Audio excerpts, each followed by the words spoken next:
J'ai reçu des messages de soutien, mais vraiment pas du monde du cinéma, de mon passé. J'ai quand même évolué avec un sentiment de peur. Elle a disparu, cette peur, aujourd'hui? Rien n'a disparu, tout est présent. La série Adolescence témoigne de ce qui se passe en ce moment dans notre société. C'est Adèle qui a décidé de quitter le milieu du cinéma. Elle a décidé que dans cette vie-là, elle partait.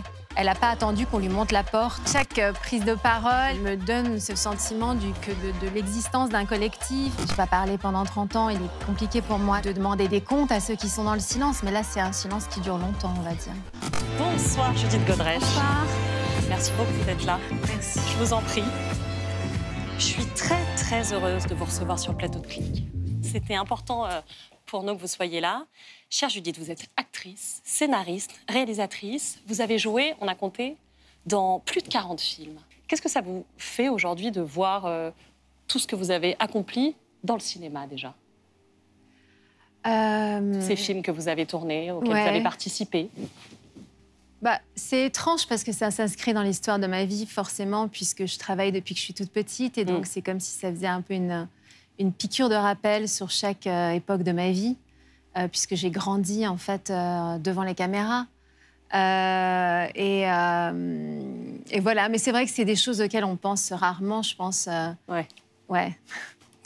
On est en plein festival de Cannes, Judith Godrèche. Laurent Lafitte saluait pendant la cérémonie d'ouverture les acteurs et les actrices qui osent prendre la parole. Il disait, quand un acteur prend la parole, il casse un imaginaire, il limite ce qu'il nous autorise à projeter sur lui, il réduit ce qu'il peut jouer à ce qu'il est.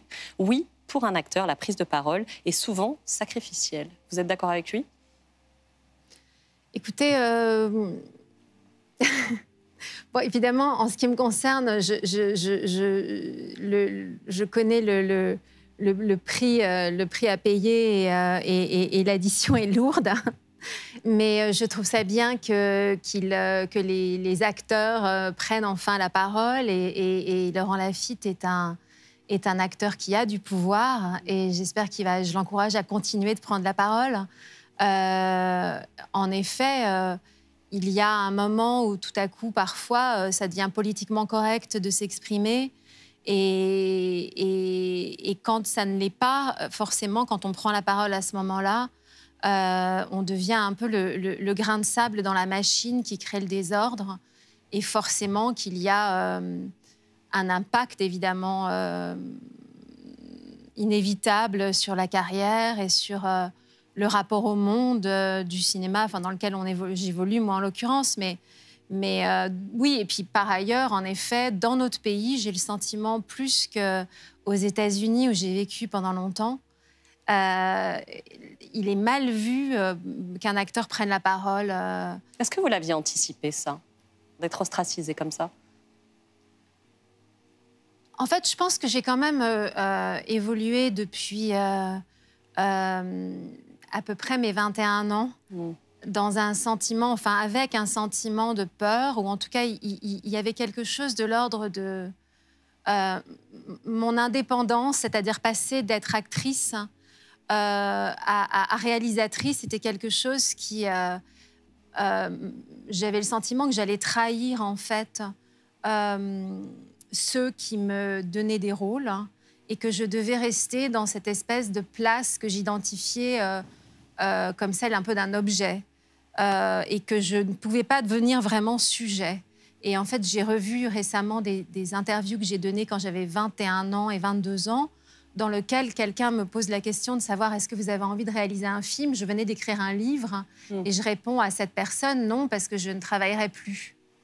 Et en fait, c'était très émouvant pour moi de voir cette fille-là, enfin, moi en l'occurrence, mais à cet âge-là, être déjà dans une forme de peur. Et ensuite, on peut se poser la question d'où vient cette peur. Elle a disparu, cette peur, aujourd'hui, Judith?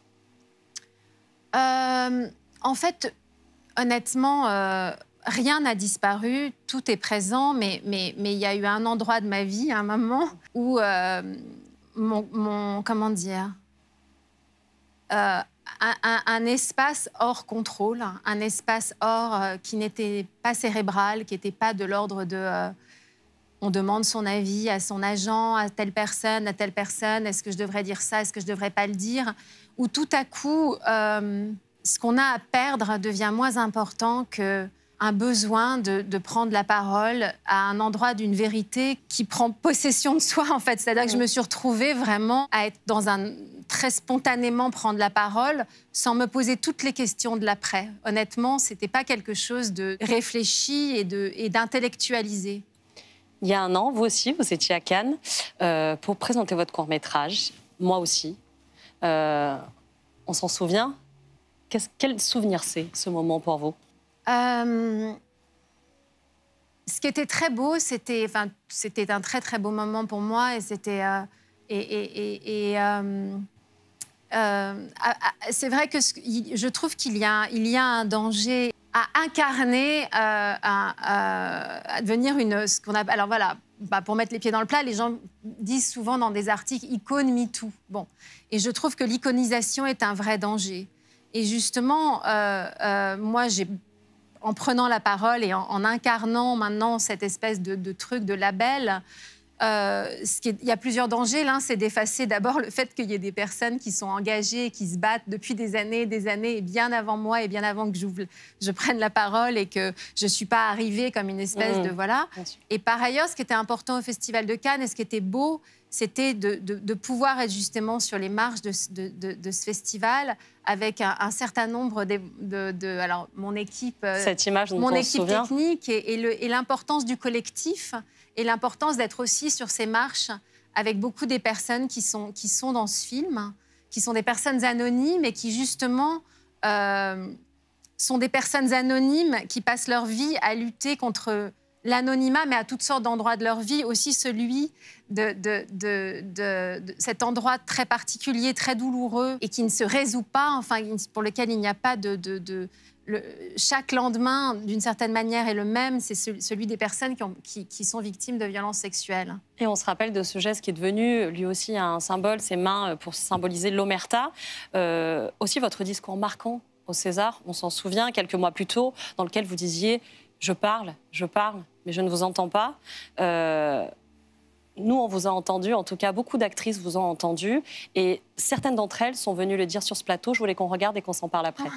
J'étais heureuse qu'elle parle, très heureuse. On a besoin de ces paroles-là, c'est important, c'est très important. L'idée, c'est pas de faire peur. L'idée, c'est de reconnaître la douleur qui a été traversée. C'est important d'être entendu et de l'exprimer. J'espère qu'on est à un moment différent. Parce qu'il y a déjà eu Adèle Haenel, il y a déjà eu Camille Kouchner. C'est des moments où tout d'un coup on a l'impression que ça bouge et puis en fait ça restagne assez vite. Il faut que ça change, quoi. Et que peut-être il faudrait un peu moins de com et un peu plus de politique. Tout n'est pas dans le ressort des artistes ni des gens qui ont des Instagram. La réponse, elle doit enfin être politique. Elle est d'un courage dingue, quoi. Et elle a fait avancer en quelques mois les choses. J'ai l'impression que quand même ce milieu du cinéma, il grince, il a du mal quand même. En tout cas, pour la France, il a du mal à faire vraiment son MeToo. Donc, ça pète maintenant, et ben, c'est très bien que ça pète maintenant. Et si c'est grâce en grande partie à Judith et toutes les femmes qui l'accompagnent, et ben, c'est fantastique, quoi. Mais c'est beau ce qui se passe. Et d'y participer, de faire partie de ce mouvement-là, c'est tellement noble, tellement... ça me donne beaucoup d'espoir, moi. Vous avez été entendue, un peu. Ouais. Ça vous émeut quand vous voyez que Ouais, bah, de toute façon, le danger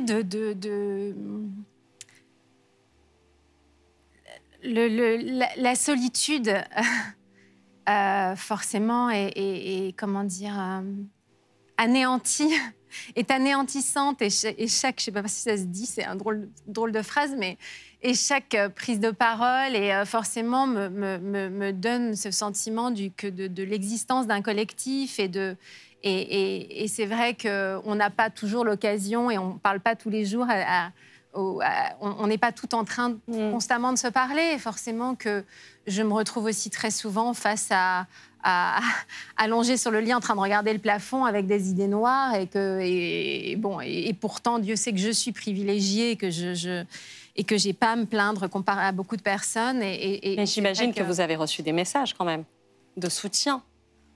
Écoutez, j'ai reçu des messages de soutien, mais vraiment pas du tout de soutien du monde du cinéma de mon passé, c'est-à-dire de ma jeunesse, c'est-à-dire du tout, en fait. Enfin, juste à part... Toujours pas. À part Claire Denis. Et je la cite parce que ça m'a beaucoup touchée et que voilà, c'était une des adultes qui faisait partie de cet entourage-là à l'époque. Mais non, je ne peux pas vous dire que j'ai reçu beaucoup de soutien. Et en même temps, j'ai du mal à en vouloir à qui que ce soit parce que je comprends, je sais que la déconstruction dure longtemps. Moi-même, je ne suis pas parfaite et ne l'ai jamais été. Mais c'est vrai qu'il y a quelque chose de l'ordre de comment dire, presque de la reconnaissance de son existence propre. Que les autres viennent dire... tu existais. C'est-à-dire que, vous voyez, c'est presque comme... Parfois, ça vous plonge dans ce trouble-là, à ce point? Oui, c'est-à-dire que l'enfance perdue est l'endroit où on rentre dans ce tunnel dans lequel moi je suis rentrée, où c'est comme si j'avais retenu mon souffle à un endroit où j'avais incarné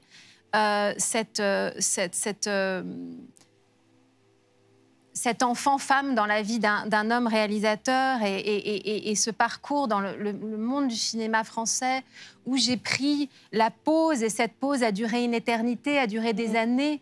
Et dans le fond, je n'ai pas pu sortir de cette pause-là, cette pause avec ce grand sourire et cette espèce de manière de toujours tourner tout en dérision, cette légèreté.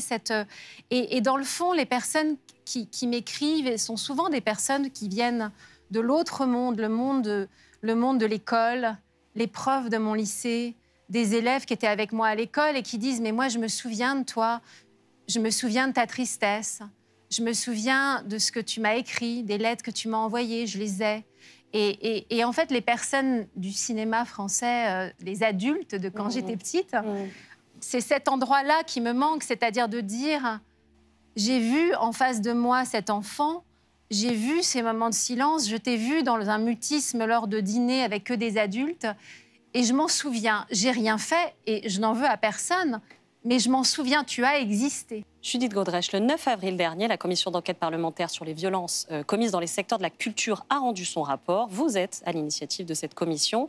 Je vous propose qu'on regarde un extrait et qu'on s'en parle. D'accord. Peut-être qu'aujourd'hui, on peut en parler différemment. Peut-être qu'on peut discuter, parler, ouvrir un débat.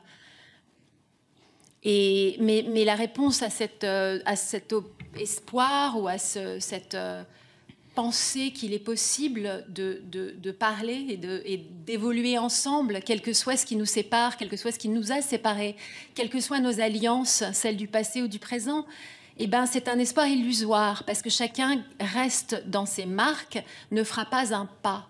Il n'y a pas une personne de mon passé qui ait un statut établi, une place dans la société du cinéma établie, donc, entre guillemets, du pouvoir. Il n'y a pas une personne de pouvoir qui m'a écrit depuis que j'ai parlé. Pas une. Cette phrase, elle en dit long, elle a été prononcée le 18 décembre dernier. C'est toujours pareil? C'est ce que vous disiez? Ouais. Qu'est-ce qui dit ce silence, selon vous? Moi, je comprends aussi le silence.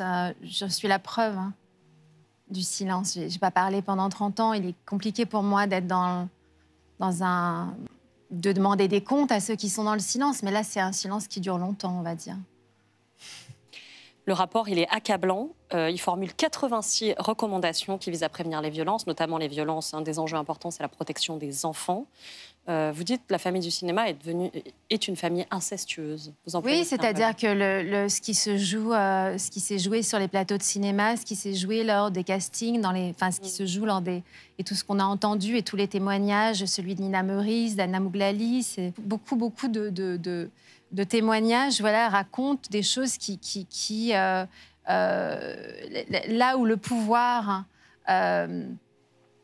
le rapport entre quelqu'un qui a du pouvoir et quelqu'un qui n'en a pas ou qui en a moins ou qui est dans une position de faiblesse parce que cette personne, c'est son mentor, son réalisateur, son prêtre, son professeur. Ce rapport de cette commission d'enquête, pour moi, parle de notre société, ne parle pas que de l'univers du cinéma. Il y a autre chose que vous avez fait, c'était au procès d'Adenel contre le réalisateur Christophe Ruggia. Vous vous y êtes rendu, vous avez tenu à y être. Il a été condamné à 4 ans de prison, dont 2 fermes avec un bracelet électronique, pour avoir abusé Adenel de ses 12 ans à ses 14 ans. On vous a vu à ce procès, vous l'avez applaudi à sa sortie. Pourquoi c'était aussi important pour vous d'être à ses côtés? D'abord parce que cette décision de justice est une victoire, hein, et c'est un pas de plus vers... comment dire, vers la disparition, si j'ose, enfin, je ne sais pas si c'est le bon mot, mais de l'impunité. Et puis parce qu'il était important pour moi d'être à ses côtés et de la soutenir. Et puis, en fait, voilà, moi, je me suis rendue dans cette salle du Palais de Justice et je ne m'attendais pas à être envahie par une telle émotion. Qu'est-ce qui vous a bouleversé à ce moment-là? D'abord, le fait que moi, ça ne m'arrivera pas, enfin, en tout cas, que je suis prescrite et donc ma plainte est il y a beaucoup de parallèles, en fait, entre nous. Il y a beaucoup de... Bon, l'enfance, tout d'abord, et puis il y a quelque chose qui m'aimait beaucoup, forcément, et qui m'impressionne dans la manière dont Adèle a pris le pouvoir, justement. Pour parler de pouvoir, c'est Adèle qui a décidé de quitter le milieu du cinéma. Adèle, elle a pas attendu qu'on définisse le rôle qu'elle aurait dans sa vie, le rôle de sa prochaine vie. Elle a décidé que dans cette vie-là, elle partait. Elle n'a pas attendu qu'on lui montre la porte. Et ça, je trouve ça... c'est une chose que moi, que je n'oserais pas faire, ou en tout cas, tout simplement, que je n'ai pas le courage de faire, parce que je suis encore à un endroit de ma vie et dans un désir de réaliser des films. Et donc, du coup, je slalome, je navigue comme je peux. Justement, il y en a, je crois que vous avez un projet, l'adaptation d'un roman d'Annie Ernaux. Et c'est fou, parce que quand on a évidemment comparé, il y a autre chose qui nous a beaucoup troublés, c'est la ressemblance qu'il y a aussi entre vous deux, entre Annie Ernaux, jeune, et vous, Judith Godrèche. Donc, on souhaite un grand succès. Pas avec ma coupe de cheveux. Il faudra revenir nous en parler. Pourquoi vous avez eu envie d'adapter ce livre? D'abord parce que c'est un livre absolument actuel. C'est une histoire qui nous raconte aujourd'hui et qui parle des jeunes filles d'aujourd'hui. C'est vraiment une histoire qui est absolument ancrée dans notre société aujourd'hui. Cette histoire, et tout comme la série de Stephen Graham, Adolescence, témoigne de ce qui se passe en ce moment dans notre société, je trouve que ce roman d'Annie Ernaux et ce qu'elle a vécu, et puis par ailleurs, il se trouve que pour moi, c'est aussi un roman qui raconte son entrée dans l'écriture, enfin... mais il y a quelque chose d'absolument moderne et puis, alors, qui parle aussi alors, pardon, je vais utiliser un mot anglais, le bullying. Harceler. Oui, le harcèlement scolaire. Enfin, je ne sais pas comment on dit, quel est le mot quand on est... Oui, enfin, voilà, c'est l'histoire d'une jeune fille aussi qui veut absolument être acceptée, faire partie d'un groupe et qui... est rejetée. Voilà. Et c'est vrai qu'aujourd'hui, on vit dans une société dans laquelle... on fait tous des concessions qui vont parfois très loin pour arriver à être acceptés par cette société. Et ça raconte aussi ça. Alors, l'acteur Kevin Spacey, lui, il a reçu hier un prix pour, je cite, ses décennies de génie artistique. Prix, je précise, qui n'est pas remis par le Festival de Cannes, mais par la fondation Better World Fund. Il a été accusé d'agression sexuelle dans 2 affaires, en 2022, en 2023. Il a déjà été déclaré non coupable. En 2019, des poursuites avaient été engagées, puis abandonnées. Mais aujourd'hui, Kevin Spacey fait de nouveau l'objet d'une procédure pour agression sexuelle de la part d'un homme qui témoigne dans le documentaire. Qu'est-ce que ça vous inspire? Est-ce que ça vous choque? Absolument. Puis alors, en plus, il se trouve que cette année à Cannes, la réponse et l'engagement d'Iris Knobloch et de Thierry Frémaux, justement, en ce qui concerne les VHSS, les violences sexuelles et sexistes, ils ont mis en place de nouvelles règles. Et alors, c'est vrai que ça fait très bizarre que de voir Kevin Spacey faire son irruption sur la croisette avec Alors, je rappelle voilà, que c'est en marge du Festival de Cannes. Non, justement, c'est bien ce que je voulais dire. C'est-à-dire que... Oui, que finalement, on peut l'associer alors que... Oui, c'est dommage parce que justement... et d'ailleurs, Iris Knobloch s'est rendue aux tables rondes sur justement sur le rapport de cette commission d'enquête. Enfin, elle est très engagée et je trouve ça dommage. Enfin, dommage... Évidemment, lui, il est ravi, il fait son truc, et puis il doit probablement rêver qu'on assimile ça, enfin qu'on pense qu'il a été invité par le Festival de Cannes. Bon, il est abject. Je ne sais pas quoi dire d'autre. Judith Godrèche, vous avez aussi joué dans une série qu'on adore ici, qui s'appelle Des gens bien ordinaires, qui a été réalisée par Ovidi, et vous y incarnez une photographe avec des comportements pas top, quoi. On regarde. Rose, thank you so much. I'll see you next month in Milan. You got it, babe. Good job. Bye. Bye. Bye. What a fucking cutie. Cute, hein? Dis-moi, moi je voulais te voir pour te parler d'un truc, tu vois. Donc là, je prépare une grosse expo, tu vois, un truc on vise très très haut, et je vais utiliser des modèles, tu vois, du monde du porno comme toi, tu vois, mais du porno international, c'est-à-dire tu vois, je sais pas, Los Angeles, Prague, Paris, Milan, Tokyo, tu vois, un truc vraiment... Mais avec du sexe, du coup, ou juste on pose normal, habillé Ouais, bien sûr, avec du sexe, mais pas comme ce que tu fais, tu vois, pas du sexe vulgaire, tu vois, un truc sophistiqué, tu vois, on vise très très haut. C'est une autre façon, ça, de dire ce que vous avez à dire. On est d'accord. Oui, moi j'ai adoré travailler avec Ovidi C'est jouissif. et d'incarner Terry Richardson. Et c'était vraiment, enfin c'est c'est la seule participation à un film ou à une série que j'ai fait depuis la sortie de ma série justement. Et c'est vrai que sur son plateau, sur le plateau sur le tournage de cette série, règne un calme, une douceur. C'était très impressionnant de travailler dans ce calme-là et dans cette ambiance-là. Ovidi, en fait, sa personnalité, forcément, irradie. Il y a quelque chose. Et donc, tout le monde est au diapason et tout le monde parle doucement et tout le monde... Et c'était vraiment une expérience très joyeuse. Judith, vous dites, c'est une des seules expériences que j'ai eues. Est-ce que, quand même, vous recevez des propositions? Ou vraiment, vous faites le constat d'une mise au banc, quoi? Clairement... cette souffrance dont vous parliez, d'avoir le sentiment de payer le prix fort de votre engagement, finalement. C'est vraiment la contrepartie. C'est cher payé. Bon, en même temps, je suis partie vivre aux États-Unis pendant 10 ans. C'est pas comme si je m'étais... Enfin, j'étais restée dans le... Enfin, oui, bon, bref. Non, mais oui. Non, on peut dire ça, ouais. On peut dire que c'est...